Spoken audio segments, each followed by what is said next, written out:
एक नगर के छोटे से गांव में दयानंद नाम का एक कुख्यात डाकू रहता था। नाम तो उसका दयानंद था, लेकिन उसके पास दया नाम की कोई चीज नहीं थी। उसके नाम से ही लोग डर के मारे कांप उठते थे। वह निर्दयी था और बिना किसी झिझक के लोगों की जान लेने में सक्षम था। उसने अपने साम्राज्य की नींव डर के सहारे रखी थी।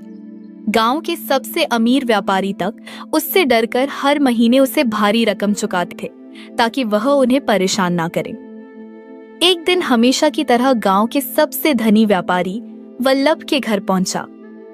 अपने अभिमान से भरे स्वभाव के अनुसार उसने व्यापारी से पूछा, वल्लभ, तुम जानते हो कि मेरा समय कितना कीमती है, और मैं यह भी जानता हूं कि तुम्हारी तिजोरी कितनी भारी है। फिर भी मैं यहां तुम्हारे द्वार पर क्यों खड़ा हूं?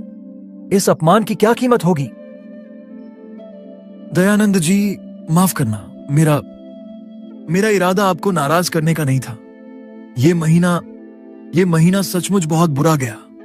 मेरे कपास का नया खेप बंदरगाह तक पहुंचने में अटक गया था। आप तो जानते हैं, व्यापार ये तो जुआ जैसा है। जुआ? मेरे लिए यह जुआ नहीं है, यह वसूली है, और मेरी वसूली कभी नहीं रुकती। तुम मुझे बहाने मत दो वल्लभ, तुम मुझे डर दो। तुम्हारा डर मेरी सबसे बड़ी आय है। अगर तुम गरीब हो गए तो मैं तुमसे पैसा लेना बंद कर दूंगा, लेकिन तुम अमीर हो, और तुम अमीर इसीलिए हो क्योंकि मैं तुम्हें सुरक्षा देता हूं मेरी नजर से। अगर मैंने अब और बहस की तो यह मुझे मेरे ही घर में मार डालेगा। इसकी निर्दयता गांव की हवा में घुली हुई है। मैं समझता हूं दयानंद जी, मेरा माफ करना, मैं अभी व्यवस्था करता हूं। वल्लभ सेठ तेजी से अंदर जाता है।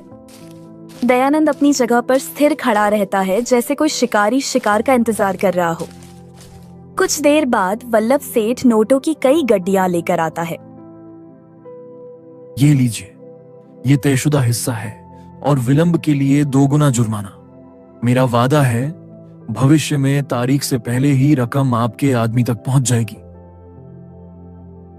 2 गुना? यह अच्छा है, तुमने अपनी समझदारी दिखाई। लेकिन याद रखना, यह पैसा मेरे पास सिर्फ दौलत बनकर नहीं आता। यह मेरी ताकत का प्रमाण है। जब तक तुम मुझे यह देते रहोगे तब तक तुम सुरक्षित हो। जिस दिन तुम्हारा डर खत्म हुआ उस दिन तुम्हारा वजूद खत्म हो जाएगा। मेरा नाम ही मेरा कानून है, और मेरा कानून है, डर ही सबसे बड़ा हथियार होता है। दयानंद पैसे लेकर अकड़ता हुआ चला जाता है। वल्लभ सेठ द्वार बंद करके वहीं जमीन पर बैठ जाता है। दयानंद का घर एक किले जैसा है, जिसकी दीवारों पर वर्षों से लूटी गई प्राचीन तलवारें और बंदूकें टंगी हैं। दयानंद अपने सोने के ढेर के पास बैठा है। अमरेश अपने पिता से शारीरिक रूप से मजबूत दिखना शुरू हो गया है, पर उसकी आंखों में गहरी उदासी है। अमरेश, इधर आओ।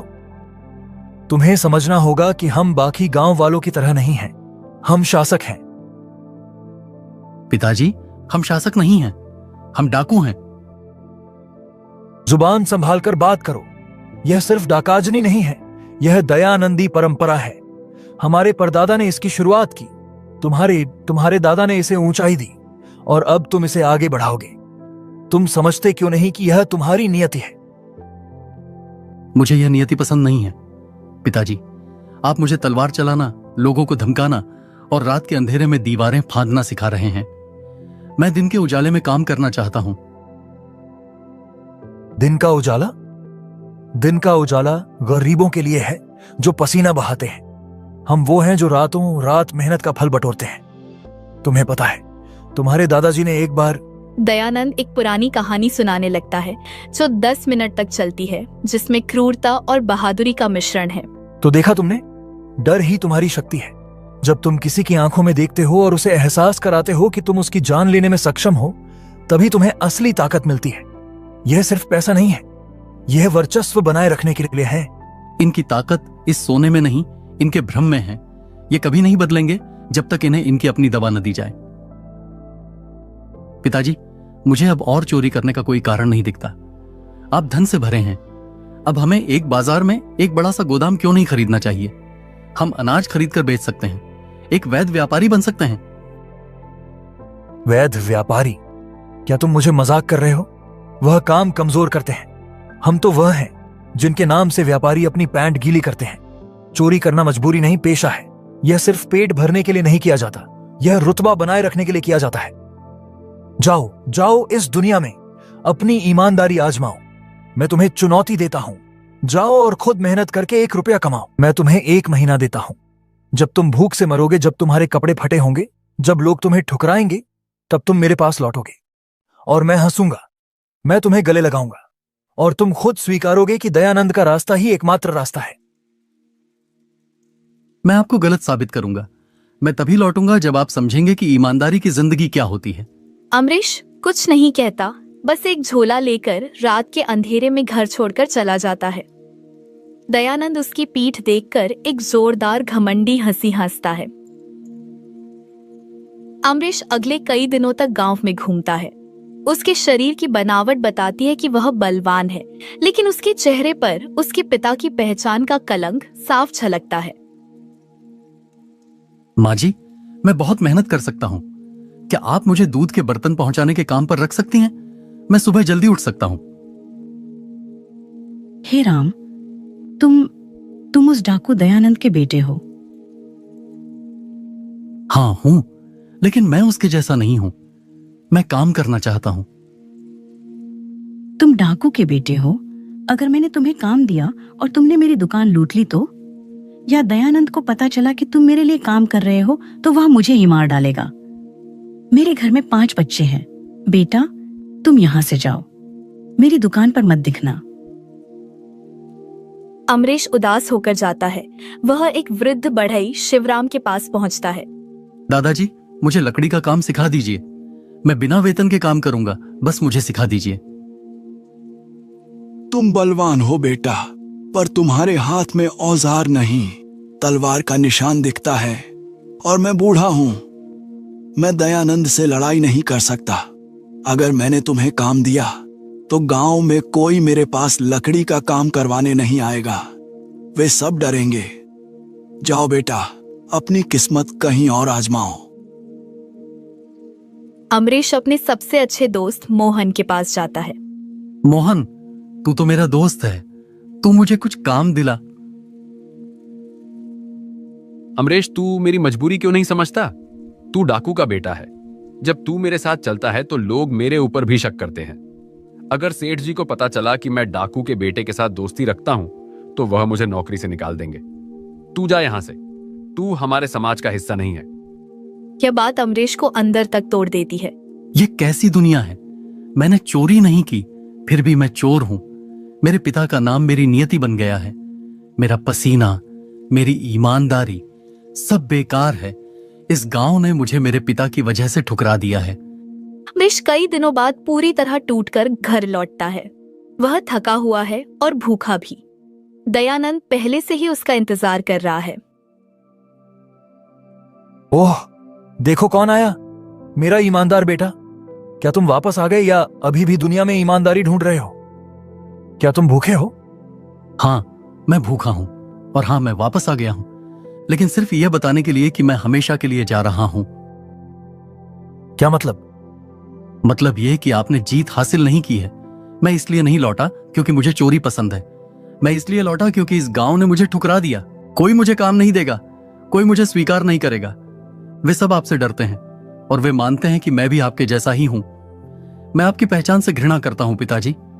आपने सिर्फ सोना नहीं लूटा, आपने मेरा भविष्य लूट लिया। यह दुनिया ऐसी ही है बेटा, तुम इसे बदल नहीं सकते। तुम डाकू के बेटे हो और तुम्हें डाकू ही बनना पड़ेगा। मैं नहीं बनूंगा। मैं इस गांव को छोड़कर कहीं और जाऊंगा, एक ऐसी जगह जहां कोई दयानंद नाम के डाकू को न जानता हो। जाओ, लेकिन जब तुम्हारी भूख तुम्हें खा जाएगी, जब गरीबी तुम्हें सड़क पर ले आएगी, तो तुम याद रखना, यह सब तुम्हारे मूर्ख आदर्शों की वजह से होगा। तुम खुद लौटकर मेरे पैरों में गिरोगे। मैं कभी वापस नहीं आऊंगा पिताजी। मैं तभी लौटूंगा जब आप समझेंगे कि कोई भी इंसान दूसरों को लूटकर जीने के लिए मजबूर नहीं होता। उस दिन मैं आप में एक बदलाव देखूंगा। अमरीश अंतिम बार अपने पिता को देखता है और हमेशा के लिए चला जाता है। दयानंद इस बार हंसता नहीं है। उसके मन में पहली बार अशांति का भाव आता है। वह चुपचाप अपने सोने को देखता है और जीवन में पहली बार उसे यह सोना भारी लगने लगता है। गांव से दूर एक शांत नदी के किनारे अमरेश को एक पीपल के पेड़ के नीचे बैठे कबीर साहिब जी मिलते हैं। कबीर साहिब जी अत्यंत शांत और तेजस्वी हैं। अमरेश नदी में पानी पीने के लिए रुकता है। क्या बात है बेटा, तुम्हारी आंखों में बहुत दर्द है। तुम किसी पहाड़ के बोझ तले दबे लग रहे हो। आप महात्मा हैं? मैं तो बस एक राहगीर हूं जो सच की राह दिखाता हूं। तुम्हारा बोझ तुम्हारे पिता का नाम है ना? आप कैसे जानते हैं? मैं जानता हूं कि तुम्हारे पिता दयानंद ने डर को अपना धर्म बना लिया है। वह सोचते हैं कि डर ताकत है, लेकिन डर सिर्फ एक जेल है बेटा। एक ऐसी जेल जिसमें वह खुद और सारा गांव कैद है। लेकिन मैं क्या करूं? उन्होंने मुझे ठुकराया, समाज ने मुझे ठुकराया। मुझे लगता है कि सच में इस दुनिया में ईमानदारी से कोई काम नहीं मिल सकता। नहीं, काम मिलता है, लेकिन तुम्हारे पिता ने गांव वालों के मन में जो डर बोया है वह तुम्हारी ईमानदारी को देखने नहीं देता। तुम्हारे पिता तभी बदलेंगे जब उनका दर्पण टूटेगा। पाप पुण्य सब झूठ है जब तक न हो ज्ञान। अपने मन के द्वेष से जग में मिले न मान। तुम्हारा पिता दुनिया से लूटता है क्योंकि वह मानता है कि वह सबसे ऊपर है।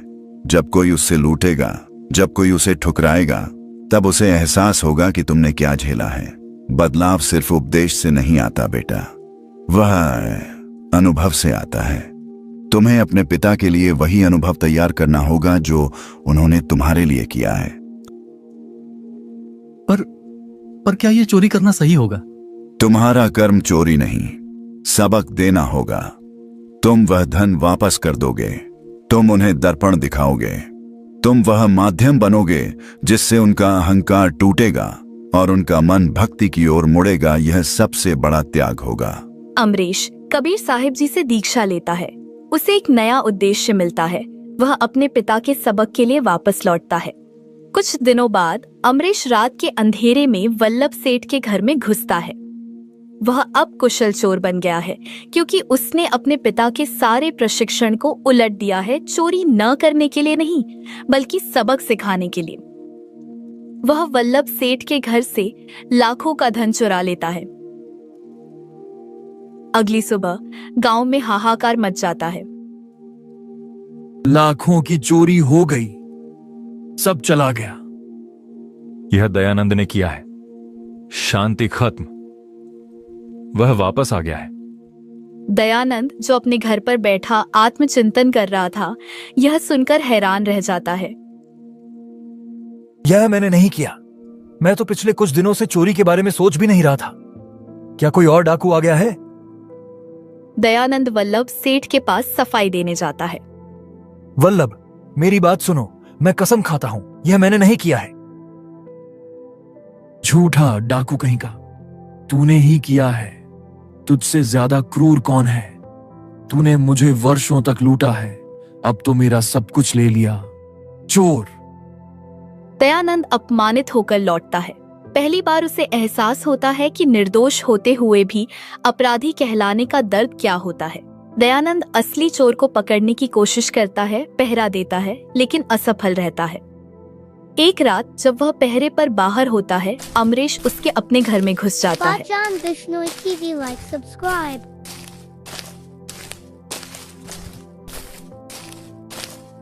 अमरेश ने अपने पिता की वर्षों की कमाई, सोना चांदी सब कुछ चुरा लिया। दयानंद सुबह घर लौटता है। घर का दरवाजा खुला है, तिजोरी टूटी है। उसका वर्षों का साम्राज्य एक रात में खंडहर बन गया है।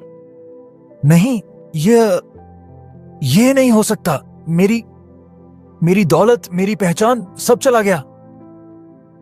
गांव वाले धीरे धीरे जमा होते हैं। वे दयानंद की बर्बादी देखकर अब उस पर हंसते नहीं बल्कि तरस खाते हैं।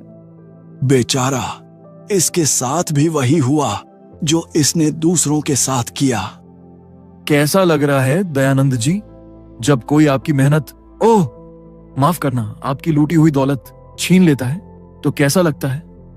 यह सहानुभूति नहीं है, यह अपमान है। दयानंद टूटा हुआ अपनी पुरानी राह पर लौटने का अंतिम प्रयास करता है। मेरा मासिक हिस्सा मुझे दो।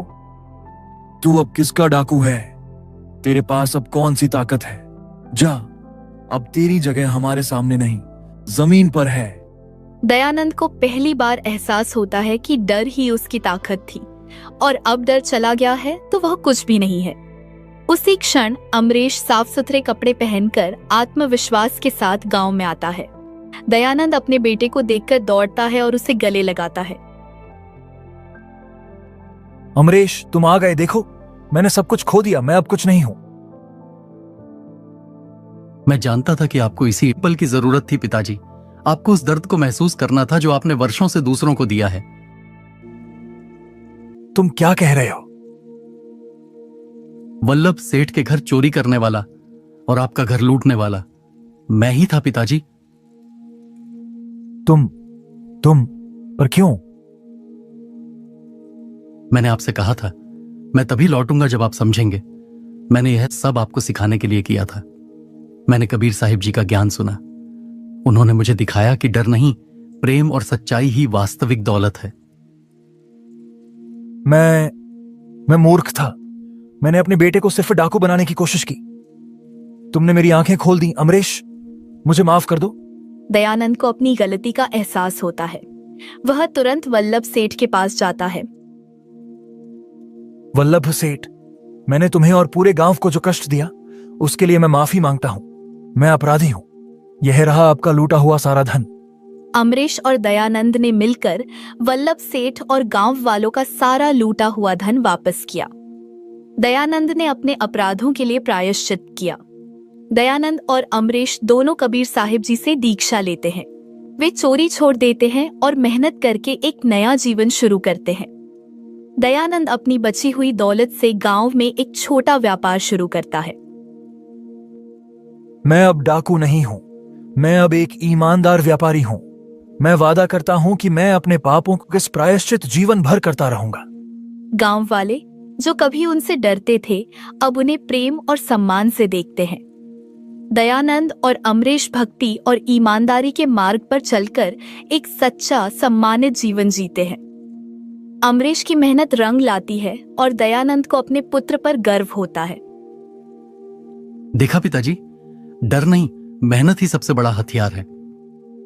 Watch on Vishnu TV, like, subscribe.